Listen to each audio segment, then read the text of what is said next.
إلا ساك إلا إيا أمنتن وحنو فرصدو هل إنانو سدو وأرقنو تيدا تببركا وحبرشدا قيمك إيا أسلوب تلبري دفعدنا هل كان ما أنت فردنا وحنو فرصدو هلني إنانو داوانو إياغو حولقل سميني وحنو فرصدو هلني إنانو دوغانو حرفدها كلا دوان إيه يصير أيو أديك سنكران hubka noocyadiisa kala duwan iyo agabyada kaleba marka aan indhihiina eego wajiyadiina eego sida aad u labisan tihiin u diyaarsan tihiin eego waxay run ahaantii igu abuurtay rajo iyo rayn waxaad waji u tihiin oo hormood u tihiin oo muunad u tihiin Soomaaliyada cusub ee aynu baadi goobeen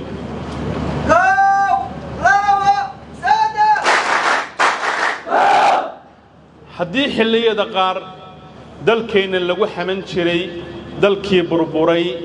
ee isdilay ee kala yaacay maanta idinku waxaad tihiin mashiinkii isu keenaya dalka waxaad tihiin hay'adda 17 milyan ee Soomaaliyeed ay ka dhul sugayso inay gaarsiiso geeyi barwaaqa rajada dadka Soomaaliyeed hooyooyinka Soomaaliyeed ee iyagoo suuqa soobe ee xamar ku yaala ganacsanaya oo khudrad iyo hilib iyo bagaash ka ganacsanaya oo qof xaq jirihi isku qarxinayo ayaad badbaado u tihiin waxaad badbaado u tihiin wiilka yar ee 9 jirka ah ee khawaarijtu intay khasab ku kaxaysato ay ka dhiganayso xaq jir isna wax isyeela umadana wax yeela waxaad badbaado u tihiin boqolaalka da'yarta Soomaaliyeed ee badaha isku qaaday ee kulleeday ee xalay oo u dambeysay leegala soo xiriirayay kuwa Liibiya ku sugan oo xaaladada ku sugan waxaad rajo u tihiin hooyooyinka Soomaaliyeed ee caruurtooda intay iskuulad u diraan ku rajo weyn inay nolol iyo nabad isla helaan waarta waxaad rajo u tihiin inta miyiga joogta ee goobihii ama ay wax ku beeran lahaayeen ama ay xoolo ku tabci lahaayeen cadawgu kaga habsaday waxaad tihiin rajadii ummadda Soomaaliyeed sidaa ayaa iiga muuqata wajiyadiina quruxda badan sidaa ayaan indhihiina ka akhrisanaya haddii aad maanta ciidanka qalabka sida eegtaan waxa hogaaminaya rag aan wax badan idinka weynayn mar aan taliyooda weerar war taliyo gormaa halkan kugu dambeysay ninku sida uu feeday yar yahay horta uma bayaraba 20 sano ka hor ayuu tababarkan oo kala maray berri ka maalin maanta idinku jadiid baa tihiin waxaad noqon doontaan hoggaanka dalka waxaad ku suntanaan doontaan taariikhda dadka Soomaaliyeed xeradan guud ahaan iyo deegaankan balli doogle waa meel boqolaal iyo kumanaan kun oo Soomaaliyeed idin ka horeysay ay tababar ku soo qaadatay ama ka soo hawlgashay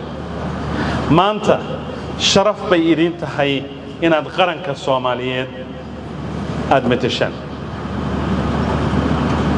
aad iyo aad baan ugu rajo weynahay in tababarka aad halkan ka qaadateen ummadiina aad ugu gurban doontaan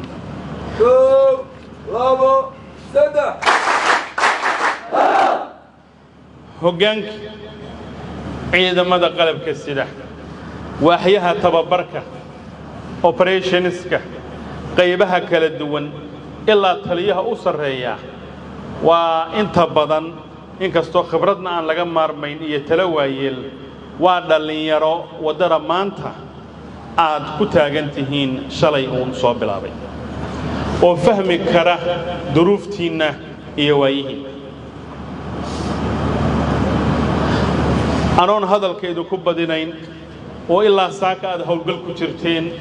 iyo tababar iyo bandhig waxaan rabaa inaan idinla wadaago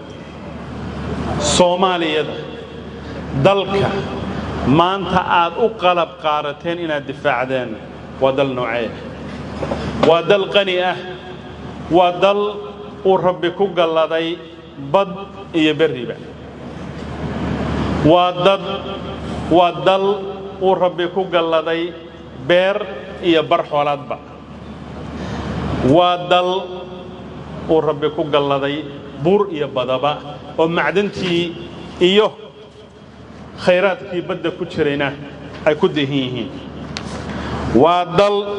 haatadan aynu joogno laga baadugoobayo batrool oo kalluunkiisa dhoofsan kara oo isku filnaan kara oo bulaali kara waxaa soo dhammaystiray ay u suurtagalaanna dadaalkiinna ayaa asaas u noqonaya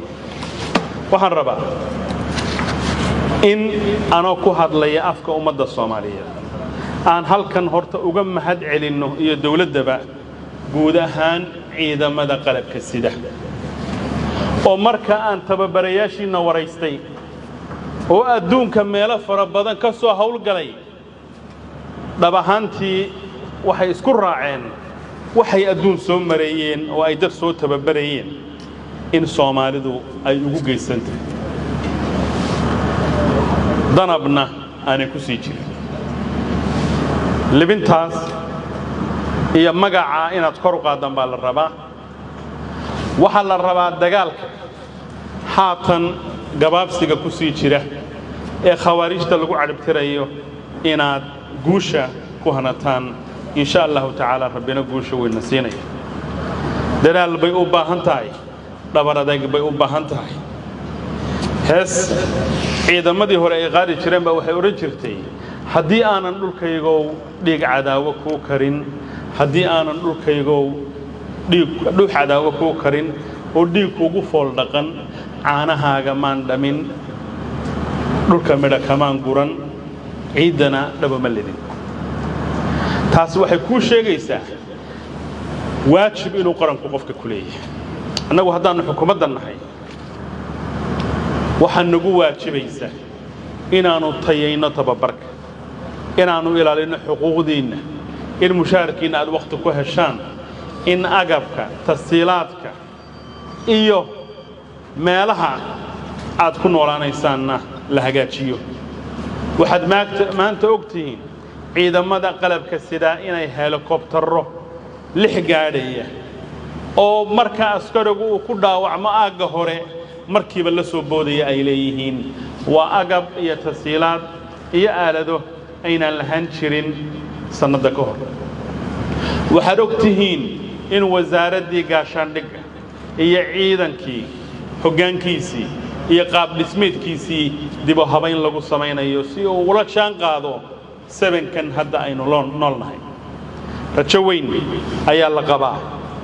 dalku deyn cafin buu galay dalku horumar buu aaday dalku wadada iyo dhabada sharciga dimuqraadiyadda iyo dawlad wanaagga ayuu u socdaa idinna ubixii soo baxayay ee berri intifaacsan lahaa wax soo saarka dalka ayaa tihiin guul iyo gobonnimo ayaan idin rajaynayaa waanuna idin ducaynay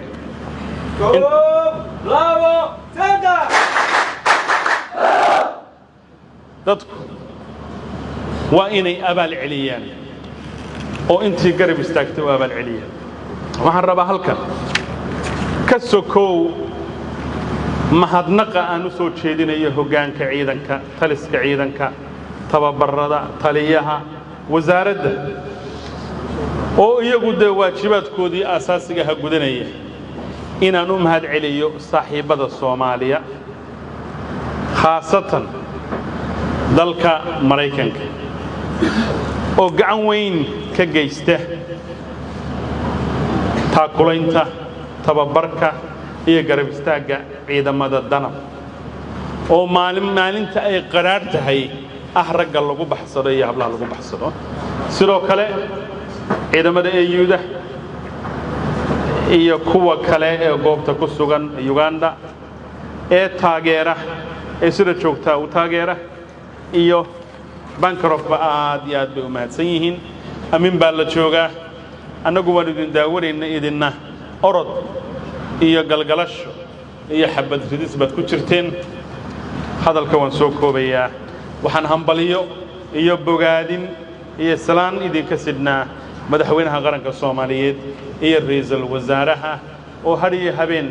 heegan ugu jira sidii ay u soo bixi lahaayeen ciidamo sidii noo kala sharfan dhowrsoon diin leh